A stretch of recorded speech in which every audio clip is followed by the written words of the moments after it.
It must have been really amazing as a songwriter too. I was thinking about these two albums in relation to your career and how, in a weird way, and I don't mean this in any relation to in any negative reaction to your previous albums because you know how I feel, but the process itself of writing songs from a very pure place with no plans. Because you Yes. make your debut album with nothing but ambition. That's a plan. That's a big plan. And then from there, the plans start to increase and get bigger and bigger and bigger and bigger and bigger. And to your point, you're looking for the next plan. I just don't feel like there were any plans here. Did it feel like you could get to a pure place this year without all those Yes, plans? it did. Pure is a really, really perfect word for that. Um, because what happens to you as your career builds and builds and builds and builds is that if you've accomplished a thing in the past, all of a sudden you're expected to accomplish that thing plus another new thing plus this other thing over here. There it becomes sort of like I had felt at times when I felt a lot of pressure, I had felt like I was doing some sort of like obstacle course. Um, and that's not how you should feel when you're creating. You know, you shouldn't feel like I need to make a track list where this one's for the stadium show, this one's for radio, this one's for Check, people who want to get in their check. feelings, check, check, check. And you can end up doing that.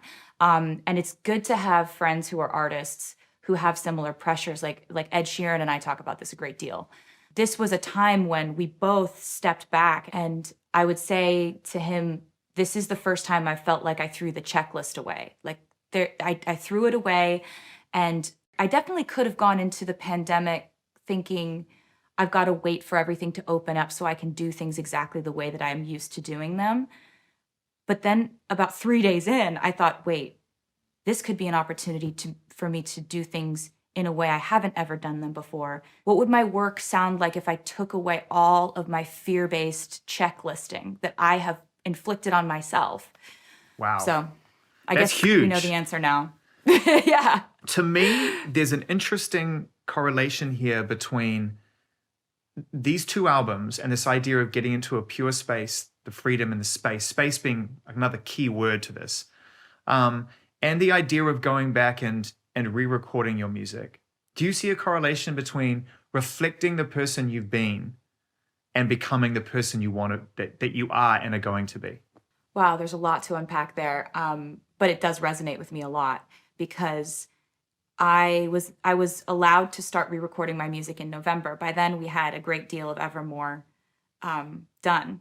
I had shot a music video for Willow, but I was still writing and I was still recording. So there would be days where I'd be recording "You Belong with Me," and then I'd be recording a song like "Happiness," which is on Evermore, and it Wow. made me feel really proud of sort of the scope of things. And looking back when I was a teenager and I would write about, my troubles in high school and the drama and the pining away and all that stuff, that was all so valid to me at that time in my life.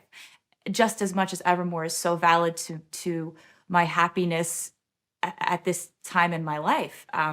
So I've really felt very grateful lately for people giving me the ability to grow up creatively. And I know there have been snags and there have been times where people have been like, I don't like her, several times. But for the most part, I feel a great amount of gratitude that I was able to make music from the time I was a teenager to the time that I'm 31. And normally, you put those songs out and then you have to let them go. And even when you perform them in front of people, I often feel like they belong more to the fans and to the audience sometimes than they even do to the artists.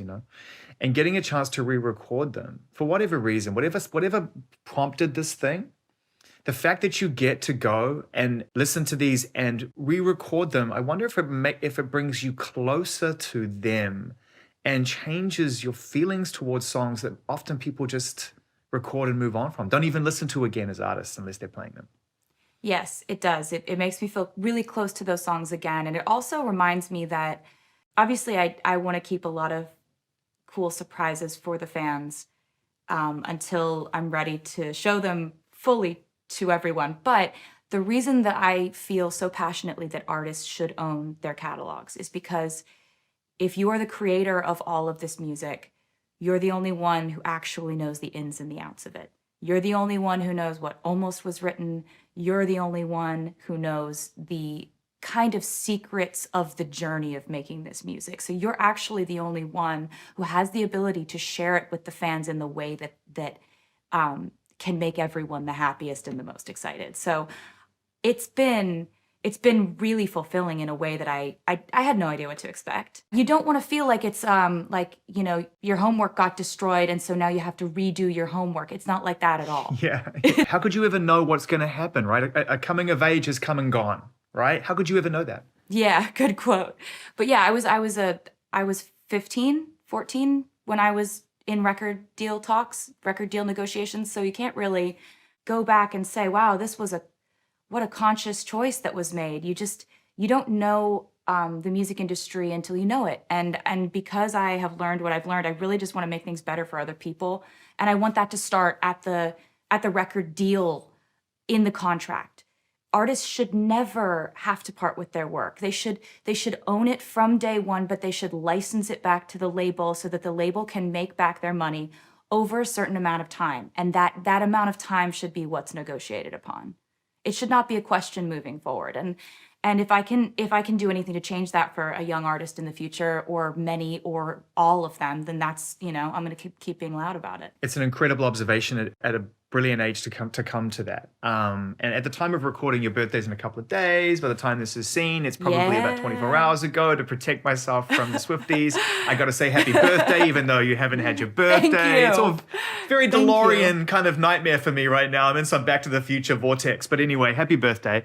Thank you. I wanted to talk about this album and the word I mentioned at the beginning, closure, is something that keeps coming up on Evermore for me as a listener and a fan of your music. But it's got to start somewhere. The album and the journey has to start somewhere. And it starts with Willow. And it's I don't often ask this question. I wish I did. Why is that the first song on the album? And you're the artist to ask it to, Taylor, because it's definitely a reason. I liked opening the album with that because I loved the feeling that I got immediately upon hearing the instrumental that Aaron created for it. It felt strangely, I say witchy, and I stand by that. It felt like somebody standing over a potion, making a love potion, dreaming up the person that they want and the person they desire, and trying to figure out how to get that person in their life. And all the kind of misdirection and bait and switch and complexity that goes into seeing someone, feeling a connection, wanting them, and trying to make them a part of your life. It's tactical at times. It's confusing at times. Totally. It's up to fate. It's magical. It's called manifestation. That's how human beings actually make sense of it. It's we're manifesting, but it's something else. It's something else. Yeah. It's a whole combination of all of it. Yeah, it felt a bit magical and mysterious, which is what I wanted people to feel going into an album that was a collection of these stories. That we're going to take them in all kinds of directions. So I wanted to start them with sort of a setting of the vibe. But what you say about closure is really, really profound, because with folklore, one of the main themes throughout that was conflict resolution, right? Like trying to figure out how to get through something with someone, or making confessions, or trying to tell them something, trying to communicate with them. Evermore deals a lot in endings of all sorts, shapes and sizes, all the kinds of ways we can end a relationship, a friendship, something toxic, and the pain that goes along with that, the phases of it. So